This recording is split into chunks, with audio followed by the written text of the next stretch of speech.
record all my sessions. If anybody talks during it, your portion won't be included in anything, but I like to record it so I can look back and think about what I talked about and how I can do it differently the next time. And I also like to use it to put out on Instagram and stuff like that, but it doesn't have anybody in it except for me. So what I want to do is just at the top, I'm going to review exactly what the hour is going to look like, because we'll be together for an hour from 8:30 to 9:30, so that you know exactly what I'm going to be going over for the next hour. And then I'm going to dive in. So I recognize a few people, and some of you I don't know. I'm Samantha Daniels, and I am a professional matchmaker and dating expert. I own a company called Samantha's Table, which is a matchmaking company that I've had for 21 years. I have an office in New York and also an office in Los Angeles, but I work with people all over the country. And now these days, I've been doing a lot of one-on-one dating coaching, and I also host these master courses called Get Real, Get Married, which I've been doing for about a year and a half, and they've definitely become very popular during COVID. It seems that a lot of people want to focus on getting into the best dating shape of their life while they can't really be out there dating properly, so that when they can get out there properly, that they are on a new and better path. So that's why I've been offering the master class.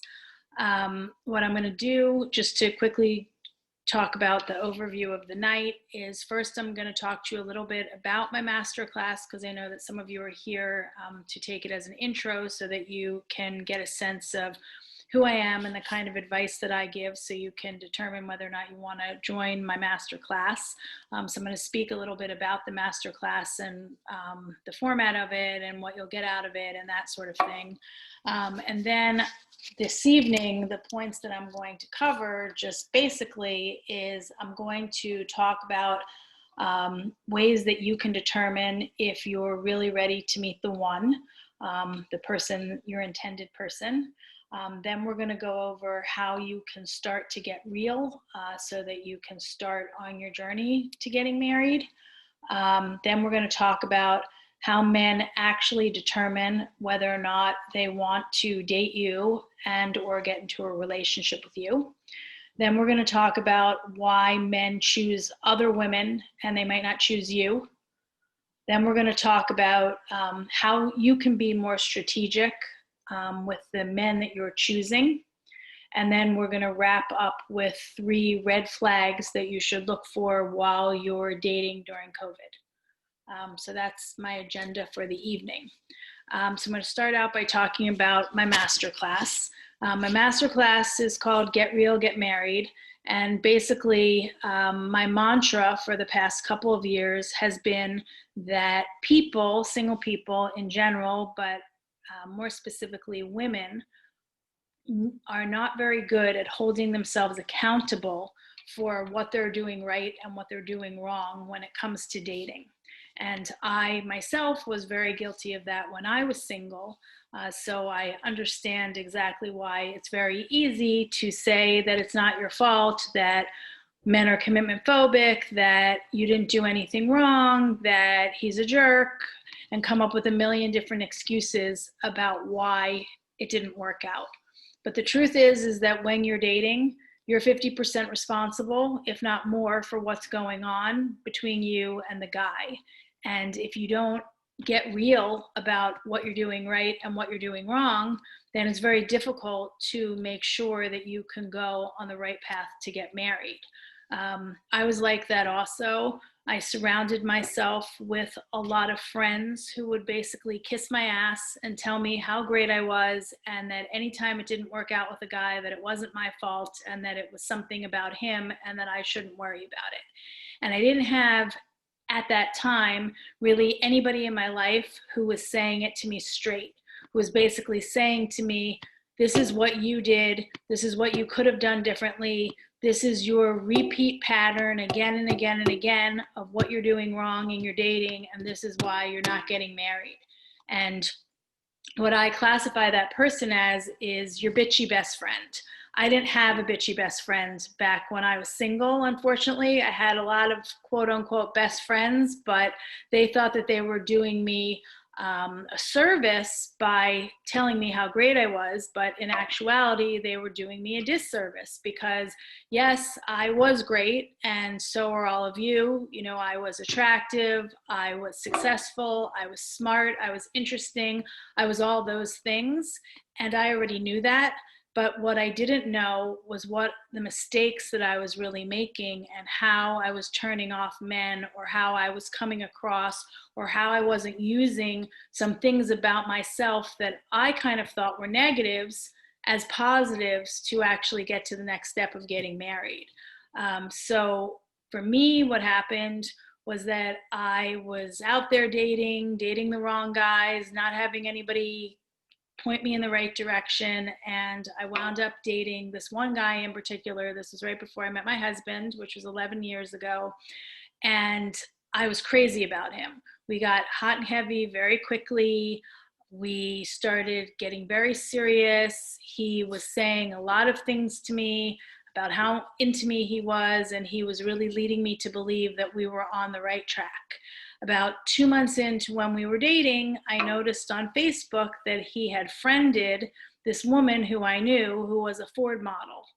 And I asked him, why did you friend that woman out of the blue? I happened to notice that you did. And he made a joke and he said, well, my partners at my hedge fund say that before I get married again, I should date a Ford model. So me, because I was living in a fantasy land of thinking that he was my perfect Prince Charming and that we were going to get married, I only heard half of that sentence. I heard the part of the sentence that said, before I get married, and I thought to myself, oh, he's thinking the way I'm thinking, he thinks we're going to get married. And I ignored the part of the sentence where he said, I need to date a Ford model, because we were exclusive. So we continued to date, and of course what happened was he started dating that woman. And he ended it with me by text message when I was at a conference. And I happened to be sitting next to a woman who I didn't know. And I got very, very upset. And she saw me getting upset, and she was nice. And she started talking to me, and she asked me what happened. And I wound up basically pouring my heart out to this stranger about all of my dating woes and how I really wanted to get married and I couldn't get married, and how, to make matters worse, I was a matchmaker. So I felt like an idiot because I could help all these other people get married, but I couldn't get married. And I went on and I told her the whole story with the guy, went on and on and on.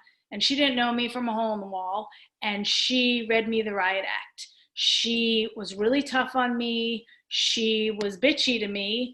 And she helped me realize exactly what was going on and what I was doing wrong. And it made me have this complete revelation about what I was doing right and what I was doing wrong, and how I needed to go forward, and how I needed to take my own advice that I was giving everybody else and use it to my advantage. So I went home from the conference and I spent 30 days basically detoxing from dating. And on the 30th day, I went out with some friends, and I know this sounds like a neat story, you know, to make it be a neat little bow, but it's actually what happened. And on that night, on the 30th night when I went out, was the night that I met my husband. And I didn't know that he was going to be my husband at the time, and it took us a long time to get there. But that's how I met him. So after that, I realized that what I really wanted to do was help other women get real about what's going on in their life, so that they could get to the same place that I got, which was to get married. Because at the end of the day, you can go on a lot of dates and you can meet a lot of people and you can think that you are fabulous. But if you're not getting what you want, then you're failing. So my master class is 3 weeks. It's part group therapy and it's part one-on-one tough love. And what I help you to do is to figure out how to get onto your own personal get real journey. So everybody has something different that they have to get real about, and everybody has positive and negative attributes that are affecting how they're dating.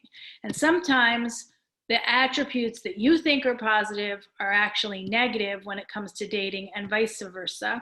So I help you uncover what's positive that you should be using to your advantage and what's negative and how to rejigger that so it actually becomes positive. I teach you how to create your own dating calling card, which is really important so that you're putting your best foot forward. And then I teach you really how to look for the red flags and how to choose the right men for you. So that's the class. Women are really liking it. We have somewhere between probably 6 to 8 women in it at any one time. You really learn a lot about yourself by listening to other people's problems, other women's problems. You have the camaraderie in it, and I also focus one-on-one. So if that's something that you're interested in signing up for, there's information on my website, and I'll give it to you at the end of this lecture.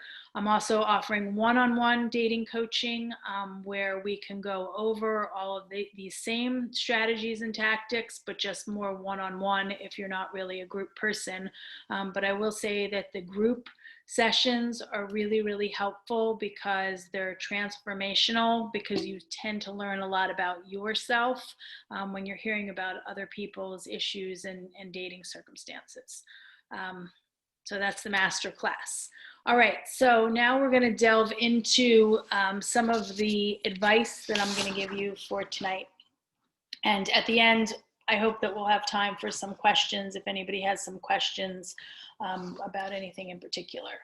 So, and one thing, I just see one question coming out of the corner of my eye. So in terms of who's taking the class, the master class, the women who are taking the master class are like all of you and like me. Attractive, successful, interesting, educated, dating constantly, and just not getting to the finish line and just not getting married. They're kind of that woman that's the only woman in their friend group who's still not married. Nobody really understands why, and they just need to go in another direction. Age range, it's all different age ranges. I've had women in there who are 27 years old, and I've had women in there who are 57 years old. I get a lot of interest for the class, and so what I try to do is I try to put people together who I think have some things in common, but then also you can learn something from things that you don't have in common. So I spend a fair amount of time trying to create a group of women together who I think will really work well together. So that's something I'm good at matching, obviously. So that's what I try to do, is match a very strong group of women together who I really think could benefit from one another. So the first thing that we're going to talk about tonight is we're going to talk about whether or not you are actually ready to meet the one. So that's a really interesting question that I think a lot of people don't really think about. Our society is set up that people think that they're supposed to get married or they're supposed to be in a substantial, significant relationship. Noah's Ark was 2x2. You have to pay extra if you go on a trip by yourself with a single supplement. Our society is really set up for you to be with another person. So for the most part, especially women, everybody thinks that they're supposed to be in a relationship. But what I always like to start out with is, are you actually ready for a relationship, and do you really want one? Because sometimes you think you want one, but you might not really want it, or you might not really be ready. And first of all, if you don't really want one, it's okay to admit that to yourself and to say, you know what, I actually think that I prefer being single. And you have to give yourself the space to be okay with being single.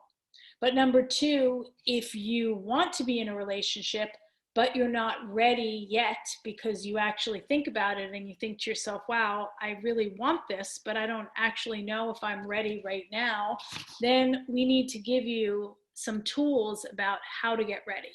So what I find a lot is that especially women are fantasizing about how fabulous it's going to be in a relationship, how fabulous it's going to be married, how all of a sudden you always have somebody to be with on the weekends, that you don't have to go on any more dates, that you have somebody to live with and to have dreams and have similar ideas and build a life, and they fantasize about all the fabulous things about it. And of course, relationships and marriage have those fabulous aspects, but there's also other aspects to the relationship, like, are you open to giving up your freedom? which when you're in a relationship, when you wind up living with someone, when you wind up marrying with them, you give up a certain amount of freedom to be in that relationship. Are you ready to compromise on a lot of things? Because you have to compromise a lot when you're in a relationship. You have to do it endless times a day and every week and every month. And the two of you have to work on compromise. Are you ready to be with someone and be bored sometimes? Because sometimes it's fabulous and interesting and great, but sometimes it's boring. So are you okay with that? And how do you make it so that you're okay that it's a little boring today because it'll be more interesting tomorrow? Are you okay with having unsatisfied expectations, which means that maybe the person that you're going to be with isn't your exact Prince Charming, but has 85% of the things that you were looking for? And that's really fabulous. Are you okay being a we and not just an I? So those are some of the things that I bring up to people for you to think about. Are you ready? And if you are not ready, then you need to address each one of those things that I've pointed out and say, okay, well, it does scare the shit out of me that it might be really boring to be with the same person every single day for the rest of my life. And how are you going to deal with that? Because maybe your fear of boredom in a relationship might actually be stopping you from getting married, because maybe that fear is making you self-sabotage. And maybe when you're meeting someone great, you actually somehow sabotage it and shut it down because deep down you're really scared of something. Maybe you're afraid that you can't compromise all the time, that you're not really sure that you can live with somebody 24/7, 7 days a week, all the time. These are things that you could be really afraid of. And if that's the case, then that might stop you from being with someone great. So you might be dating all these kind of duds who aren't right for you, and then all of a sudden you meet somebody who could be a real contender, but then you do something to screw it up and you don't understand why that keeps happening. It might be because deep down you're actually not ready for a relationship, or deep down you might be scared of something in a relationship. And if that's the case, then one of the things that we're going to cover in the master classes is how do you get over that fear? So how do you get over the fact that you are not sure that you can spend 24/7 with someone 7 days a week for the rest of your life? And for example, that's kind of an irrational fear, because in COVID, yes, we're spending endless amounts of time with someone. And let me tell you, it's not that easy. But it's fine too, because you're with someone, but it has its pros and its cons. But in normal life, you have a job, he has a job. So for 8 to 10 hours a day, you're not together. Then at home, you come home and you're doing different things. You might see your friends, you might go to the gym, whatever. So it's not 24/7, 7 days a week, which is what you're conjuring in your head. It doesn't really become that at all. So it's really getting real about what relationships really are and what is holding you back from actually having that kind of relationship that you want. So we will cover that more in the class. The next topic that I'm going to cover is how you can get real so that you can actually get married. So what you need to do is you need to think about, and we get into very specific things for yourself, but just generally speaking, how you can start to get real. How you can start to get real is number one, you might have too many unrealistic expectations when you're dating. So what does that mean? That means that you might have a laundry list a mile long of what you need in a man. And if he doesn't check off every single box, then you might be discounting him, throwing him back, dismissing him, whatever it is, instead of giving him a chance. And that's not realistic. Because realistic is that there's not going to be one perfect person for you. There's going to be somebody who has a lot of things that are great for you, but no one is going to have everything. And so the advice that I give to start out by being a little bit more real about the situation is to say, okay, let's pick 3 things that you can have as deal breakers. Just 3 things. And you might have a list of 17 things, but 3 things that are absolute deal breakers, things that you absolutely know that either you have to have or you can't have. And then the rest of the things on your list could be nice to have, which means that it would be nice if you both like to play golf, or it would be nice if you both liked cold weather vacations instead of warm weather vacations, or it might be nice that he comes from a big family because you come from a big family. Like, those are nice things, but then there's real things. So what are the real things? You have to decide what they are. So is it values? Is it education? Is it religion? Is it personality?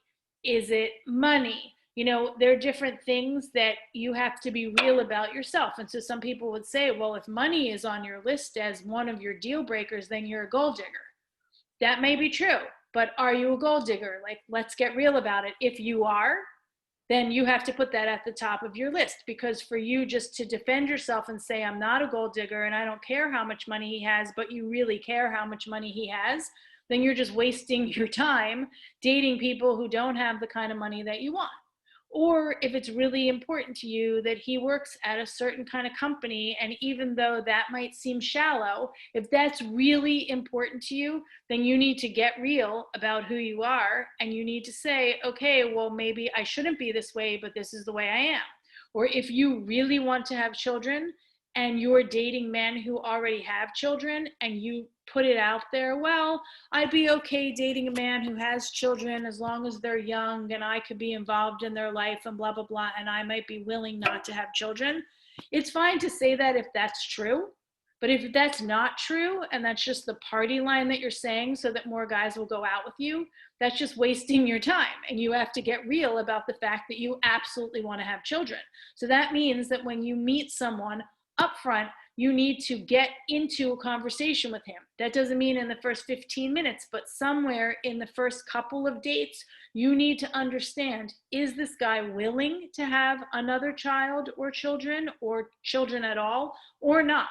And if he's not, then you have to walk away, because you kidding yourself about it is not being real about how you're getting married, because all you're going to do is you're going to waste 6 months, 9 months, a year, 18 months, whatever it is, just to get to the same place where he says, I told you from the beginning I wasn't going to have children, or I told you from the beginning that I wasn't going to have more children. And then you're in a place where you might marry a guy, but you're not actually satisfying something that might be the most important thing to you. So what I say a lot is that you have to get real about who you are and who you're not. And that's how you make your list of deal breakers. You're not making a list of deal breakers for somebody else. You're not making a list of deal breakers to impress somebody else, or to satisfy your mother or your best friend, or to give somebody a chance, or because somebody says to you, you know, you're 45 years old and you're not with somebody right now, and you have to be more realistic, and you have to give everybody a chance, and you can't have so many things on your list, and you blah, blah, blah, blah, blah, blah, and they start giving you this whole hard time. All those things should be true, but if you can't get over some of the things on your list, then you have to leave them on your list, and you have to accept that that's who you are and that that's what you need, because otherwise you're never going to cross the finish line of getting married, because you're always going to walk away from a guy that you're involved with, because deep down you know that something that you really want is missing. But I'm only giving you 3 things. So you can't have 15 things on the list. You can't have 7 things on the list. You can't even have 5 things on the list. You can have 3 things on the list. And they can be the most shallow, most obnoxious, most trivial things, if those are the things that are true deal breakers to you in your head. Or they can be real things, and they can be deep things, whatever it is. But you have to get in tune with who you are. And my number one thing is that you have to go find a bitchy best friend. You have to. If you don't have one, if you join my masterclass, I'm going to be your bitchy best friend for 3 weeks, and then we're going to stay in touch afterwards, and I'm going to continually read you the riot act.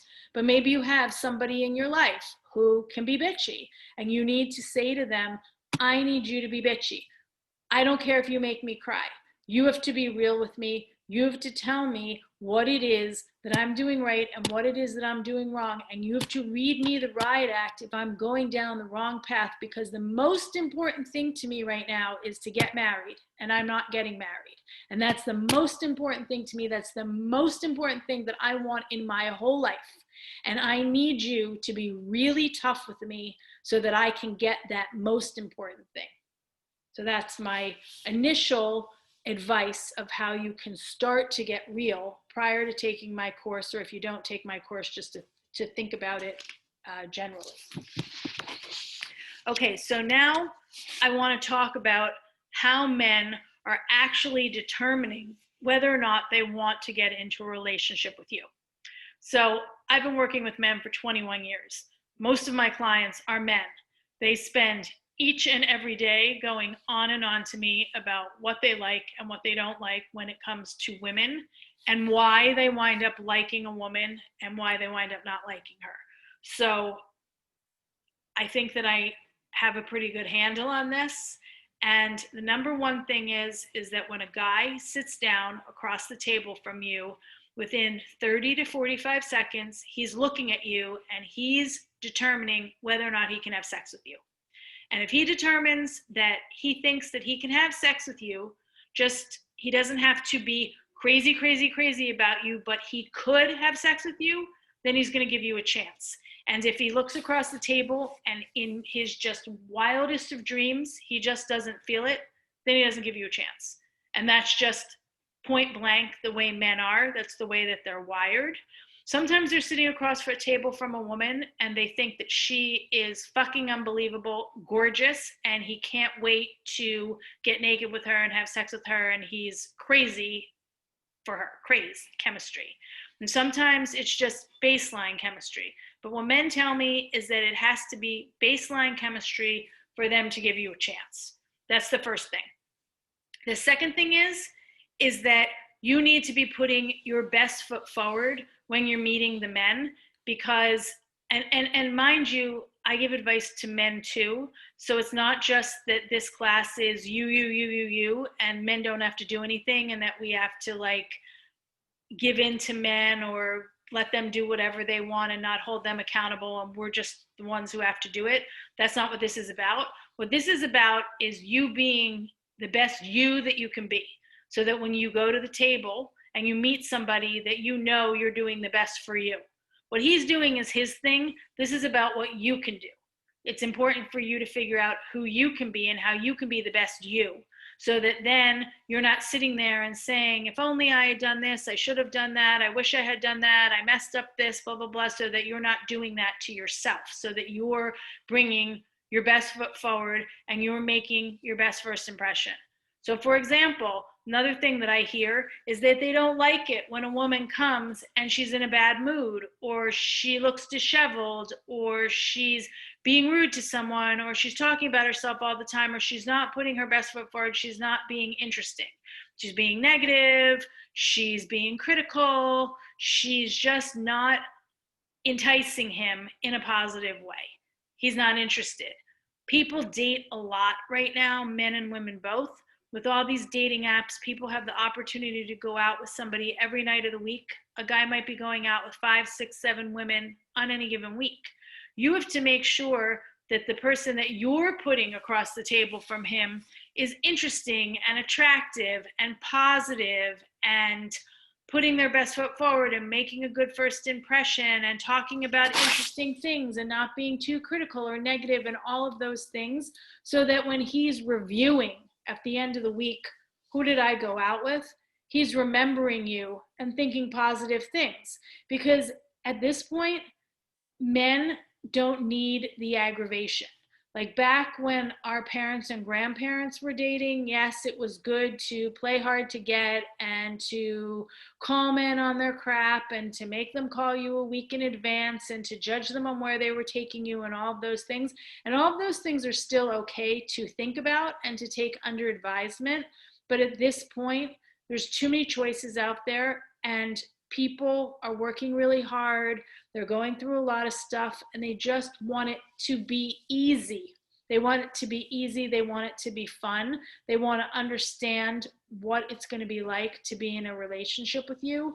And if on the first date they're not getting positive vibes, then they're not going to go out with you again. They want to see you smiling. They want your body language to be positive, and they want to have a light, fun conversation where they're learning something interesting about you. They don't want it to feel like a job interview. They don't want to be grilled. They don't want there to be silences. They don't want to see you get wasted drunk. They don't want to see you be rude to a waiter. They don't want you to bring your dog so that they have to pick a restaurant that is dog friendly. They just want it to be easy and fun so that they want to see you again. So we're going to talk about all of that in my masterclass, talk about what they actually really like and a lot of things, a lot of specific things that they don't like, so that when you're out there dating, you can keep that in mind. And mind you, I do the same thing with men. I give them a list of a lot of things that women don't like as well, because there's a lot of things that men do that we women hate, and men need to know that also, and they need to be accountable as well. So, I'm trying to get both sexes to be accountable for what they're doing right and what they're doing wrong in their dating. So that's something to think about. The next thing is, a lot of times women will ask me, why are men choosing other women and they're not choosing you? And that's a really good thing to think about, because a lot of times, some of you I know, some of you I don't know, you're thinking to yourself that you're really great, and you probably are really great, and you look around at friends of yours, current friends, you look around at college friends and high school friends and even elementary school friends, and somehow they've been able to get into a relationship and to get married, but you are still single.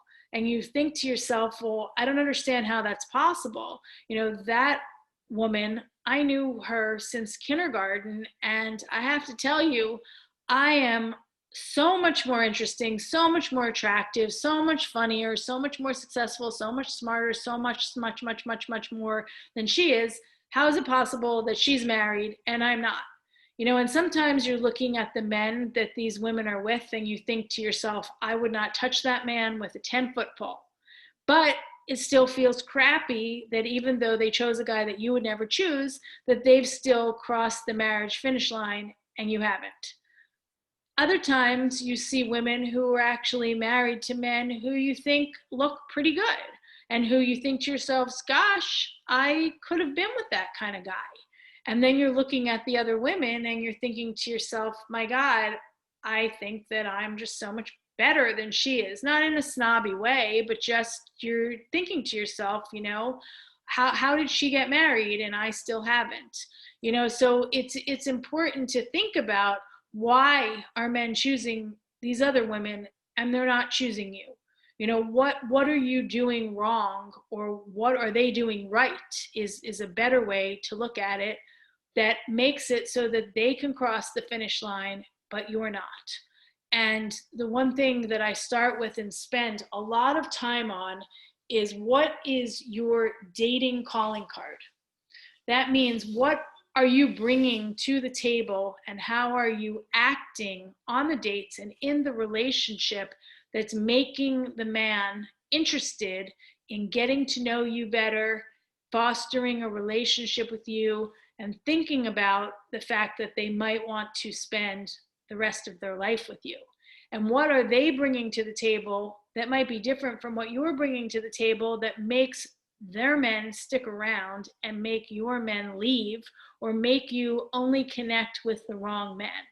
And so that's something that I try to focus on a lot with women, because we get into patterns all the time, liking the same kind of man again and again, and he's always a little different at first, right? So one man is from Atlanta and the other one is from California, and one man likes to ski and the other one is a cyclist, and one is Harvard educated and the other one didn't go to college, and one is an entrepreneur and the other one is a lawyer, and one is tall and the other one is short. And They're very different at first, but somehow you wind up attracting and being attracted to the same type of person again and again, although it doesn't seem that way at first.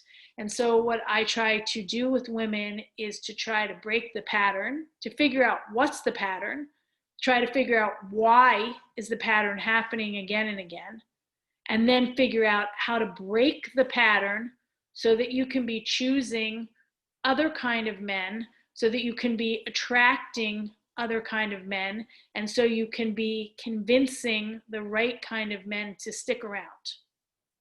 So men are attracted to women who are making an impression on them, an impression of something that works for them.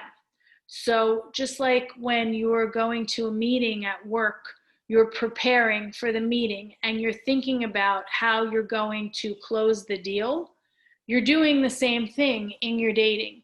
You're doing the same thing in your dating where you're thinking about who you're out with, who he is and who he's not, and what you're going to connect with him about. So, to digress for a second, when I'm looking for a new assistant or for an intern, I'll get these cover letters, and I actually wind up hiring people only from their cover letters. I don't even look at their resumes because I don't really care about that. I'm more curious what they're going to say to me in their cover letter that's going to make me think that they can do the job that I need them to do. Some people will send me cover letters and they'll talk to me about all of these random things that have nothing to do with my business, that have nothing to do with the tasks that I've listed that I'm looking for in an assistant or an intern. And they don't say anything that makes me believe that they know anything about me or my company or what my company does. And they send me this letter and they think that for some crazy reason that I'm going to hire them because they have all this impressive, maybe, experience and impressive education and all of that, but it has nothing to do with me. And so I would never hire that person. Why would that person be of interest to me? Why would we mesh and why would they be helpful to me? And it's the same thing when you're dating. If you're sitting across the table from someone and you're talking to them about something that they have no interest in and something that they know nothing about, yeah, sometimes they might be interested in learning something, but what you're trying to do is you're trying to connect with the person in some way. And if you can't connect with them at all, then obviously they're probably not a good match. But when you're sitting across the table from someone, you have to learn the technique of how to very quickly figure out what it is that the two of you can bond over. It might be the smallest thing that you both like mint chocolate chip ice cream, or it might be a gigantic thing where you have 15 things in common. But whatever it is, you have to come up with that thing that you can bond over at the table so that you can have a feeling of what it feels like to connect with this person. What's the connection like? Is it a deep connection? Is it a fun connection? Is it a boring connection? Is it an intellectual connection? Is it a stupid connection? Like, what is it? How do you feel when you're connecting with that person about something? Then as you go on to your other dates, you'll figure out other things that you can connect on. And maybe there'll be some things that you don't connect on. And that might be good because then you're bringing different experiences into the relationship. You don't want to be with a carbon copy of yourself. But if you don't have some kind of connection on the date and you don't figure out how to connect in some way, then the guy's not going to go out with you again. He's going to choose another woman who he connected with in some way. It might have been a sexual way. It might have been a sarcastic way. It might have been that they know someone in common. It might be school. It might be values. It might be a TV show that it could be anything, but there has to be something. You need to be able to figure out how to connect with the person. Otherwise, it's like a Charlie Brown special where you saw the teacher who was like, wah, wah, wah, wah, wah, wah. You don't want to be in a situation where the two of you are wah, wah, wah, wah, wah, wah, wahing at each other and there's no connection because there's not going to be a second date and you're not going to get into a relationship with someone. And even if you think, oh my God, I have so many things in common with this person, or even if you're fantasizing that this person is your complete Prince Charming because on a piece of paper, he has all these things listed, that's something that you really want. If you don't actually connect on anything, then nothing is going to go. And it's just going to wah, wah, wah. And you're going to end the date and you're never going to hear from him again. And you're going to not really understand why, but this is why. So this is something also that I talk about in my class, teaching you how to figure out what you can connect on with a man and how to really hit a home run in that way and to continue to connect so that it can feel connecting and it can feel good and it can feel like there could be something and he feels the same. Next, I'm moving on to how you can be more strategic about the men who you are choosing. A lot of times women, people, men too, but women's lecture tonight, a lot of times women just choose the wrong men. And so some questions that I would have you think about at first is, have you ever given any thought to how you choose men? I mean, I know that you might be on a dating app right now and you're swiping through and you look at somebody and he looks decent looking and then you read kind of what he wrote and you're like, okay, but I'm more talking about intellectually or in your head, how are you choosing men? What's been your pattern over the years? Do you have any repeat patterns of who you gravitate towards, who you think that you don't like? You know, and really write those down and think about how you're choosing men. Do you have any repeat patterns? And then you want to spend time thinking about, do you ever go outside your comfort zone? So you obviously have a comfort zone of the kind of men that you're interested in. Sorry, my back was killing. Do you ever go outside that comfort zone? And if you decided that you wanted to go outside that comfort zone, how would you do it? Who could you reach out to who could help you meet different men? Or what could you do when COVID is over? Where could you go? You know, how could you get outside your comfort zone? And if you did get outside your comfort zone, could you open up your mind and your belief system to believe that if you're outside your comfort zone, that you actually might be able to meet somebody who could be right for you? Because if you go outside your comfort zone, but you're not willing, my screen is shaking, but deep down, you're not really willing to give anybody a chance, then it's a waste of time to go outside your comfort zone. Like full stop, it's just a waste of time. So if you're going outside your comfort zone, can you get to a place in your head where you say, I'm willing to try this. I'm willing to try to meet a different kind of person. I'm willing to not go out with that kind of guy that doesn't work out for me every single time.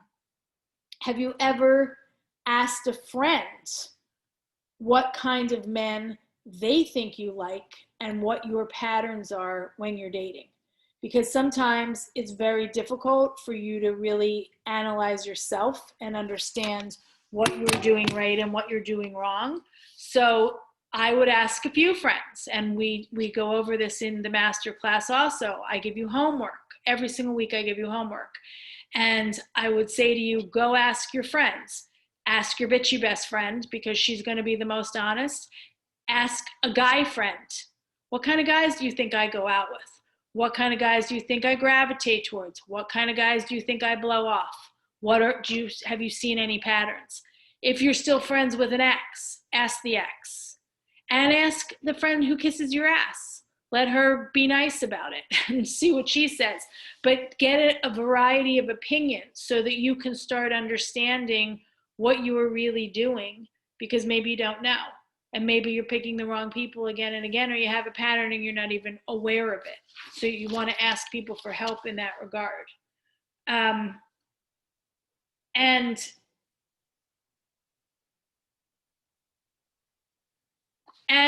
I would ask them, when you're talking to your friends, I would say to them that you want to tell them who you think that you're choosing. And if they have the same opinion as you have, because your opinion and their opinion might be very different. And you might think that you're choosing good guys, and they might be saying to themselves, she chooses an asshole every time. Or she chooses a guy who doesn't want a relationship every time. or she chooses a player every time, or she chooses a loser every time, or she chooses whatever they're going to say to you. But they might have a lot to say. And since they're around you and they see what you do and what you don't do, it's always good to get their opinions of what your patterns are so that you can change those patterns if you need to. Sometimes women find out that they don't really have any patterns at all, and that they go out with so many different kinds of men, or that's what they come back and they say to me during the class. But what winds up happening is once we delve into it, there actually is a pattern. You just don't see it at first because on the surface, it seems like they're all very different, but at the end of the day, they're always very similar. So it's important to understand that those similarities and whether or not it makes sense to stay on the same path or to start choosing other men.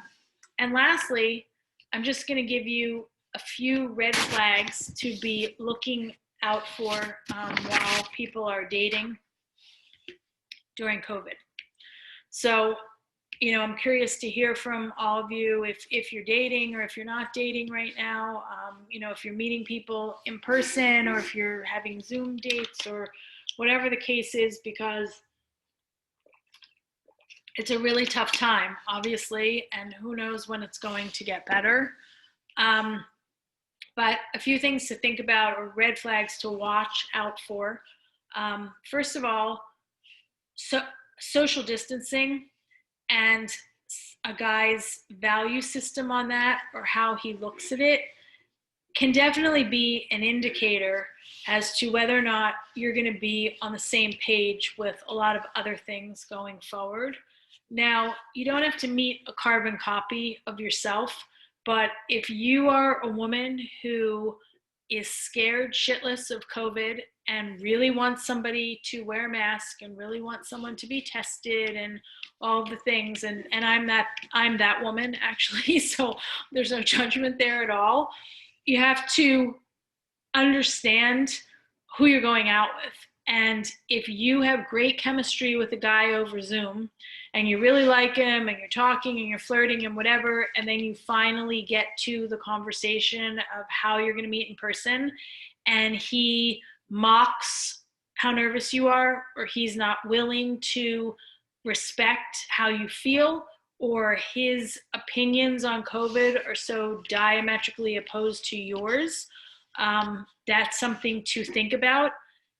It doesn't have to be a red flag exactly, but it's certainly something that you need to take under advisement, because it could be an indicator of how you're going to get along or not get along with other big issues going forward. The second red flag I'd watch for are excuses. Some people, unless it's a single dad, if it's a single dad, it might be different. But if it's not a single dad, but it's a single man, people have a lot of time right now. They're working and all of that, but a lot of people are working from home.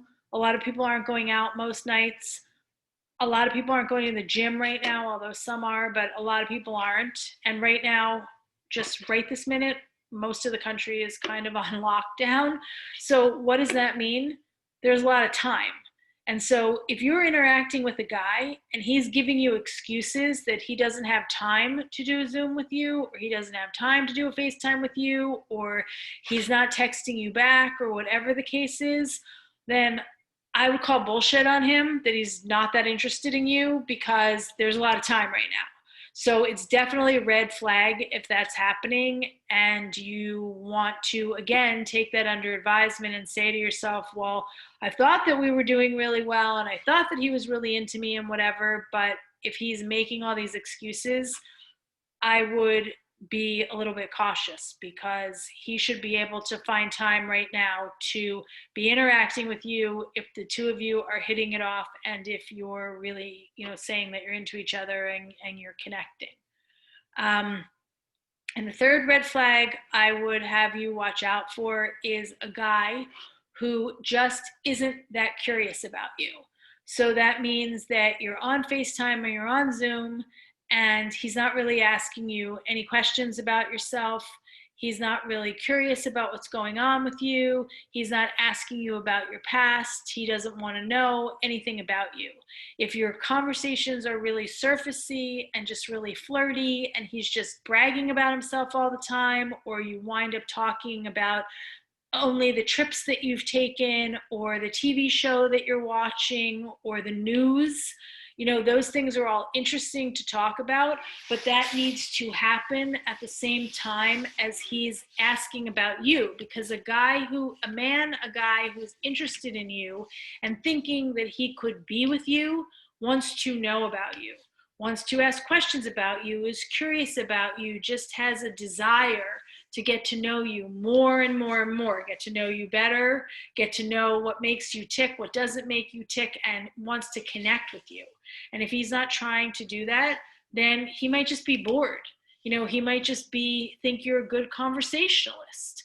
So you have to think about that. And if you're really serious about wanting to be with someone, then it's important to watch out for red flags and not waste your time, because contrary to what some people are thinking, that COVID is ruining people's ability to get into relationships and that you just lost a year of your life and you feel more desperate than you ever have before, I completely understand how you could feel that way, but I'll also tell you that I know many, many, many, many, many, many single people who are coupling up right now, left and right, and who are getting into relationships quicker than they ever have before, because people don't want to be alone right now.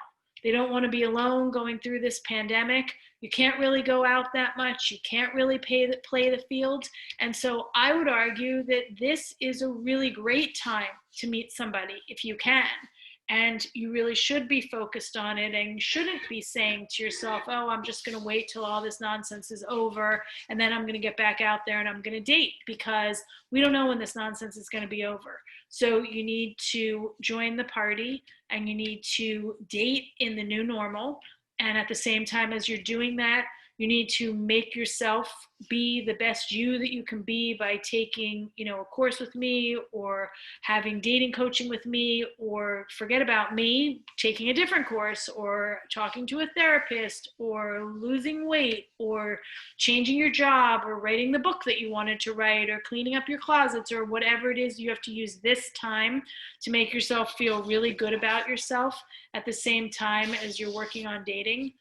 So that you don't lose this time, because I think that people can get into great relationships right now, and you'd be surprised what can happen if you just manifest the positivity of wanting to be in the best dating shape of your life and actually get married. And we're 2 days off of a new year, which everyone's looking forward to. And so this is a really great time to take stock of your life, make some New Year's resolutions, and get out there and make a change in your dating. So I'm going to take a few questions, but just again with me, if you are interested in signing up for my master course, you can go to my website, which is samanthastable.com, and click on Get Real. And that's the masterclass, or you can click on my dating coaching if you're looking for one-on-one coaching advice, which is part therapy, like a therapist, and part tough love. And if you want to get daily tips and advice from me, you can follow me on Instagram, Samantha Daniels Official. That's my Instagram handle. And I try to post things a lot, almost every day. I'm starting to do a lot of reels with dating tips, and on TikTok, my newest thing that I know nothing about, but my stepchildren say I have to do it, and they're teenagers, so I have to listen to them. Anyway, thank you for listening to me. I'm going to see if there are any questions or comments that anyone wants to make. And then I'm going to close it up because we're at the 9:30 mark. Okay, I see a hand. Where did it go? How do I see who it is? I have a hand up. Raise hand. Q&A. There we go. Nope. I don't know how to do the hands. How do you do the hands? Let's see. How do I see? I see that people have hands up, but I don't know how to pick who has a hand. Oh wait, there's a hand. Let's see. Okay, so I'm going to promote allow to talk. Okay, Maya. Hi, it was a pleasure to meet you. It's just previously I met you 4 times. I was really impressed. We met times at the event. How are you? You look great. Oh, thank you. So I have a question. I've sent you my photos, and you send a very interesting email about your clients. But I noticed that there's the age limit. I understand that the men paying you, they have age parameters. But I'm still hopeful. I'm 51 years old woman. I invested so much in my beauty, inner, outer, spiritual development. I have successful career. So do I have any chance? Do you have any clients who might be interested in women who is like 51? But I love my age. I try to be mindful and be at present, be at peace at myself. And I'm really impressed what you say about intimacy fears. Fears are kind of like losing freedom. It's kind of like sabotaging of our love life. And I work very hard and in a lot of inner work to heal these the fears. So I'm quite ready.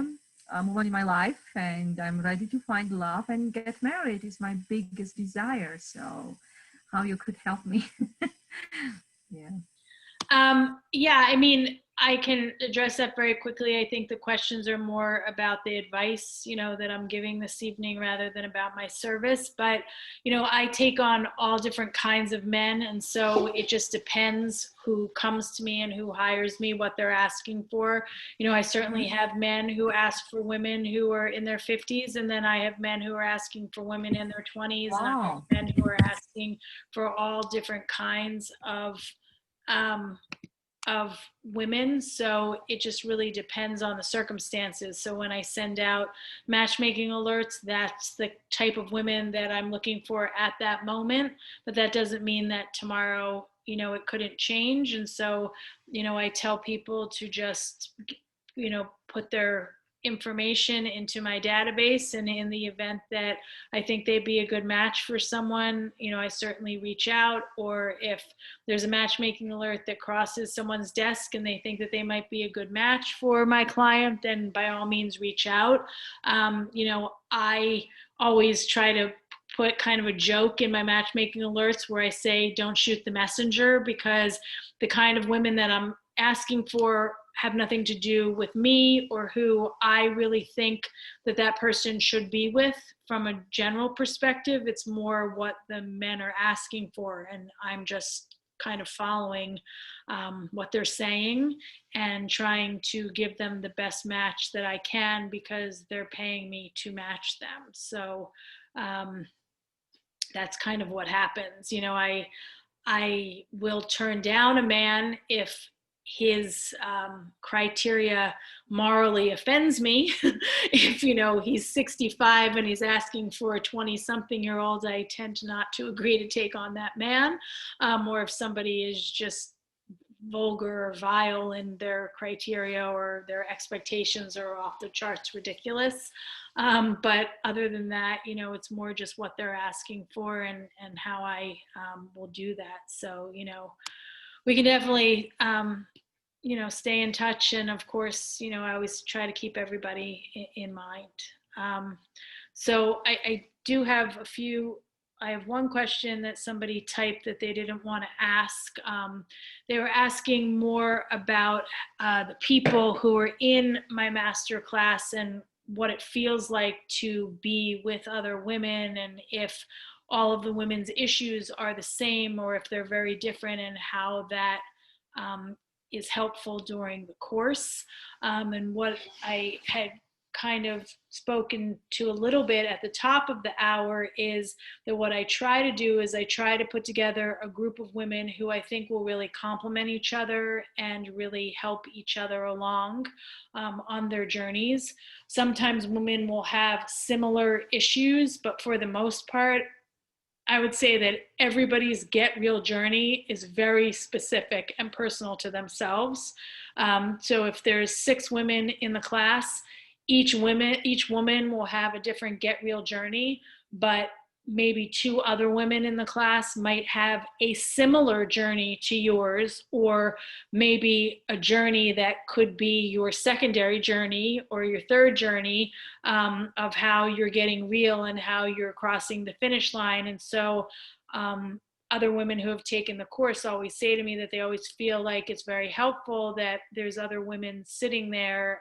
It's obviously on Zoom, so they're virtually sitting there, and that they're hearing about other people's experiences and other people's journeys and the advice that I'm giving the other people, because it makes the other women who are listening think more about what's going on in their life and what works and what doesn't work, and how they could make changes, even if they're very little, in those areas that we're discussing, that I'm discussing with the other women. So I think that people find the group session to be very effective.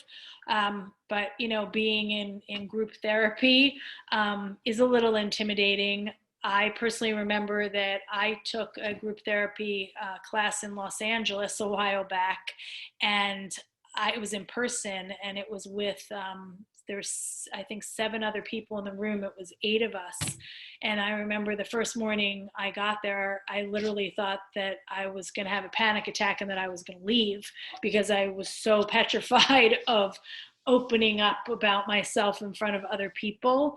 But I found it to be the most amazing experience, and it helped unblock me so much, and really set me on a totally different direction to help me get what I wanted in my life. And so, and this isn't that intense. It's more just helping people realize some things about their dating that they don't realize.